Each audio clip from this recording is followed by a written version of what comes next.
Speaker. This time I'd like to yield 3 minutes to the gentleman from California, the ranking Democrat on the Education and Workforce Committee, Mr. Miller. Gentleman from California is recognized for 3 minutes. Without objection. Mr. Speaker, members of the House, one of our most important responsibilities as elected officials is to promote and protect American jobs and values. When it comes to trade, jobs and values go hand in hand. To promote American jobs, we must promote American values.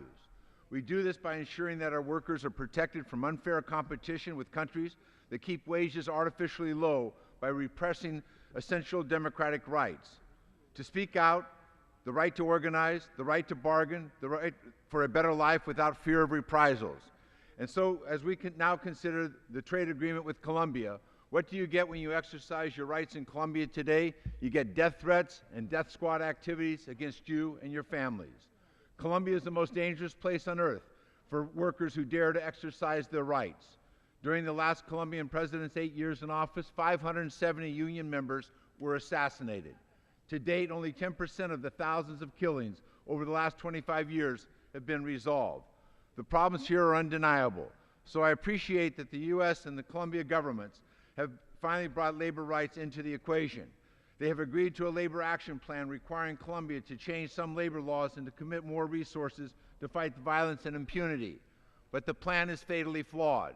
It only demands results on paper. It does not demand real change. Colombia could have a record year for assassinations and still meet the requirements of the plan. And sure enough, real change is yet to come to Colombia. Since President Santos took office last year, press reports indicated that at least 38 trade unionists have been murdered, 16 since the Labor Action Plan was announced. In mid-June this year, I met with Port Workers Union leader from Colombia in my office about his concerns with the free trade agreement. He told me that he was not provided protection, that the abusive cooperative system was still in place despite commitments made by the Colombian government to remedy both. In July, I spoke directly to his concerns on the floor of the House. And 2 weeks later, this leader received death threats via text message. The message said, if you continue to create problems and denounce things, you will die in a mortuary union. It's under these conditions that we're asked to approve this deal.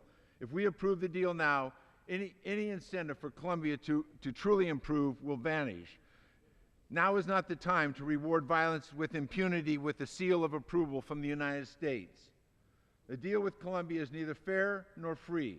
Tell Colombian workers that. If they speak out for higher wages, they will die. That's not freedom. Telling American workers to compete with that kind of repression, that's not fair to our workers or our values. Stand for American values and reject the Colombia Free Trade Agreement.